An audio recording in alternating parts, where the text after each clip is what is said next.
Hi, I'm Scottlin, and welcome back to my live weekly show, Your Inner Genius. I'm so glad to have you back here today. Glad to spend this time with you. And if you would, please like and subscribe below to help keep this content coming. I want to tell you a little bit about more Your Inner Genius if you haven't been here in the previous episodes. So what I talk about on this show is basically your inner wisdom, not just not your intellectual wisdom so much, your gut wisdom, your inner genius. It's kind of like your inner genie as in a bottle. And you've heard me say before, genius and genie come from the same Latin word, which is gigno, which means your guard, your guide, your teacher. It's that inner voice. It's your instinct. It's your creative ability. In ancient times, it was considered like your own little personal god. So whatever you consider your inner genius to be, my objective on this show is to help you reconnect with yours, to tune in and to find and live your most joyful and abundant life. So thank you again for coming today and joining me here on Your Inner Genius. And today I want to talk about how to embrace life's transitions. How to embrace life's transitions. Have you been experiencing any of those lately? Any transitions at all? This year? Yeah, right? And how do those transitions make you feel? Do they make you feel overwhelmed, or do you make you feel like you have to reinvent yourself just to keep moving forward, just to keep your head above water? Do you sometimes feel overwhelmed? Well, we're going to talk about that today. We're going to talk about how to embrace life's transitions. But before we do that, I want to hop over to a few shout outs from people who have been watching the show. The first one was from last week, after last week's episode here on Your Inner Genius. Shankar wrote me a message. He says, "This was my first exposure to Scottlin talks. I am charmed. You gave compelling reasoning that motivation and contentment are not mutually exclusive and can complement each other. I enjoyed it thoroughly." Thank you, Shankar. That means so much to me. I love that episode, and I'm so glad you are here to tune in. And I hope you're listening again today to hear this shout out. And I want to share one more today also. And this one's from Mila from Newcastle in South Africa. Mila wrote in some very kind words, so I wanted to share. She says, "Anne, thank you for always spreading love, kindness, and inspiration." Oh, thank you, Mila. I appreciate that. You have no idea how much it means to me. When I hear from all of you, it literally is the encouragement that brightens my day. So I hope we can brighten each other's just a little bit. And again, please send in your comments, send in your questions, because I will be always doing shout outs or answering questions live on the show. So please do that. So as I said, today on Your Inner Genius, we're going to talk about how to embrace life's transitions. Life rarely goes as planned. Is that right? At least my life rarely goes as planned. I don't know about yours. My life really goes as planned. But instead of shrinking from these transitions that present themselves sometimes rather rudely in our path, what if we were able to meet them? What if we were able to meet these transitions by observing them, embracing them, and learning from them? Even planned transitions can throw you, right? If you ever plan to start at a new school or buy a house or have a baby or retire or any major life transition, get married, I don't know, any of those things. Even those planned transitions can throw us, right? You think sometimes this is the best thing that's ever going to happen to me. I'm so excited. And then when you get into that transition, you find it very frustrating. You sometimes get a lot of anxiety and concern, and you just don't feel like it's taking control of you instead of you can take control of it. So that might be a key word in there, actually, control or not controlling. But this whole idea that we seem to have that when you hit a big bump, when you hit a big transition, especially if it's with your job, your career, your health, that you somehow have to reinvent yourself to go forward, to move on. And that simply isn't true. That's the good news I have for you today. You do not have to reinvent yourself. Instead, what if you could just consult your wisest friend, your wisest instinct? What if you could just tune in more to your inner genius? I want to talk a little bit about the butterfly. Butterflies are one of my favorite creatures. I just find them so absolutely magnificent and amazing. They're so small, generally. I mean, they could be this big or they could be this big, but in the global scheme of things, they're small creatures, and they're so kind of humble and unassuming and gentle, and so fragile. You wonder how they can even manage to survive. Well, they fascinate me, and they've been fascinating human minds since the dawn of time. I mean, the first butterfly art that we know of was Egyptian tomb art in color from 3,000 years ago. Egyptian tomb art portraying these beautiful butterflies. And in ancient Greece, Aristotle gave the butterflies a specific name. The Greek word psyche, which is also the Greek word for soul, was how he described butterflies. And even in ancient Rome, the symbol of the butterfly was used on Roman coins. Isn't that amazing? So butterflies have always fascinated us, and partly because they have this incredible magic, this incredible gift about them and their nature and their ability to go through transformation. My uncle has a doctorate in biology, and he's retired now, but he volunteers at the butterfly garden in Durham, North Carolina. And every time I'm in the area, I like to go visit because I'm just in heaven when I'm in this indoor butterfly garden. It's the perfect environment for butterflies of every color and shape and size. It's just kind of heaven for butterflies, not very many predators. And my uncle starts by putting out the chrysalis onto the plants in the warm interior, and that's how the butterflies hatch. So anyway, it's all just amazing, and I just wanted to share it with you. And what I know about butterflies and all the things he's told me over the years too is incredible with regards to this journey of transformation that they have. Of course, they start as an egg, as we all do, actually. But they are so small, they're virtually imperceptible. And the adult butterflies lay the eggs on a plant, a good edible plant, by the way. And when these eggs hatch, they're these teeny, tiny, very, very hungry little caterpillars. And they survive by eating the plant where their egg that they came from was laid. They eat the plant where they were born, basically, where they grow up. And they grow and they grow, and the caterpillars pretty much 100% job is just to eat and eat and eat. And they grow bigger and bigger and bigger. And one of their most unique stages of transformation, of course, as you know, is the chrysalis, when the caterpillar weaves this tightly encased cocoon around itself, a tight package around its body, and suspends itself usually from a branch or a tree or a leaf. And it spends a lot of time in this cocoon, in this chrysalis, changing, evolving, transforming, developing. Well, eventually, when it's time for it to come out, the case begins to crack, and the now butterfly begins to emerge. Helpless, very vulnerable. Its wings are folded up and soaking wet. It can't fly, but it no longer has that heavy worm-like body.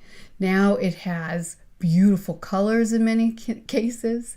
It doesn't have short, tiny antenna, little tiny legs. It has long, graceful legs and long antenna and wings. It has wings.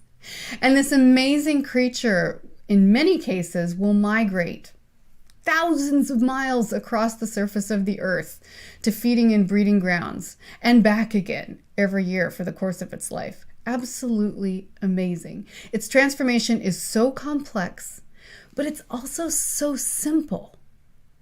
It's complex, but it's simple because it's really just a natural transition. A natural transition. The butterfly leans on its instinct, and it leans on nature for support. Their wise instinct and nature for support. Just like we can. We can rely on our own inner genius, our own instinct. The butterfly, by the way, does not have to reinvent itself. I have this visual of a butterfly sitting down in a computer and drafting a new version of itself. It does not have to reinvent itself. It simply goes through a process, a metamorphosis, a natural experience that it doesn't resist. What if it resisted one level, one stage? What would happen? It wouldn't work. It really wouldn't work. And I work with my clients with this all the time. Transitions are almost always what bring people to work with me. Transitions, among other things. How do you find joy in the transition? How do you master what's being put before you? How do you embrace the transition instead of resisting the transition? And the other thing I wanted to say about that is, with this idea in mind that you're going to go through a transformation this year, maybe it's a job, maybe you're alone more than you used to be, maybe your financial situation has changed, who knows what it is. But your only real fundamental ingredient for change, the only thing you really need, just like the butterfly, is the essence of you. It's just the essence of you, yourself. You already have what it takes. You already have power. You already have potential. You already have ability. Is this a stage in your life that you don't love?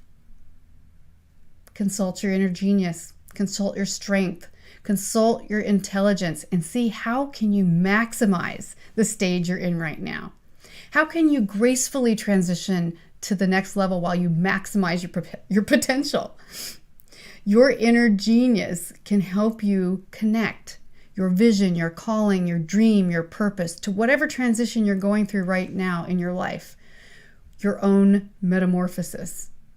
And here it is. Here is the astonishing beauty of you, of what you are. And I tweeted this, one of my very favorite messages, on Twitter today, so you can look it up. Metamorphosis is not reinvention. It's the realization that you've always had what it takes. Metamorphosis, transition, it's not reinvention. It's just a realization that you've always had what it takes. Your vision for your life does not require reinvention.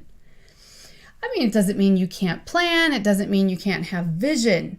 But you don't have to change the essence of who you are. You don't have to feel that you're inadequate, because you are adequate. You already have all the tools that it takes to master and maximize the transition you're in, whatever that is, because you're already unique and beautiful and incredible and wise, and you have your inner genius to rely on. So again, how can you master transitions? How can you meet transitions? And how can you embrace transition to make your life more joyful and successful? Don't resist it. Flow with it. And I have a treat for you today. I'm going to share with you a passage from a book I'm working on that is still top secret. Sorry, can't tell you any more yet. But it's from a chapter in that book, and I just want to share it with you now because I think it fits in so beautifully to the whole conversation about metamorphosis, about transition, about the butterfly, because I love butterflies, so I wrote about it too. So I'm going to share this with you. Why would the caterpillar want to reinvent itself, to somehow start over? Each stage of that little creature's life has been essential to its ultimate destination, to the outcome it was always designed to realize, what it already contained within it to become. The same is true for you. Because there is no starting over, there is no need for reinvention, there is only now. Every stage of your life has brought you to now. Everything in which you have succeeded or failed, every glory, every disappointment, has prepared you for becoming now. It is who you already are that gives you the ability to realize your own beautiful vision, your own unique plan, your own unique journey, which is your destiny, your journey in the now. No stage is wasted. Don't be discouraged by this year or a transition that you're going through. No stage is wasted for the butterfly or for you. The butterfly did not get its wings without a series of seeming failures, to be fair. The butterfly did not get its wings without going through a series of seeming failures. If the butterfly missed a stage, it would never become a butterfly. It may not make sense to the caterpillar who is so sick of eating greens it wants to puke. But that stage too is essential in its very own way to the destiny the caterpillar can't even imagine. That it will grow wings and fly thousands of miles. No stage, no transition is wasted. For the butterfly and for you. Because metamorphosis is not reinvention. It's the realization that you've always had what it takes. Well, I hope this message today has given you some food for thought, and thank you so much for joining me here on Your Inner Genius. I've been so happy to sit here and spend a few moments talking about transitions and how to embrace life's transitions instead of trying to hide from them. Embrace them instead of rejecting them. Embrace them instead of resisting them. I just want to say again, please, if you would, like and subscribe, and you can check out that message that I posted on Twitter today, on my Twitter feed at Anne Scottlin.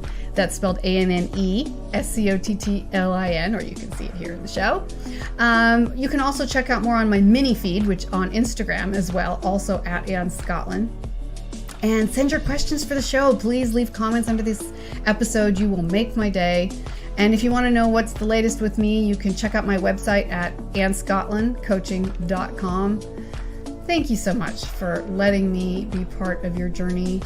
And my wish for you today is that you live in your joy. See you again soon.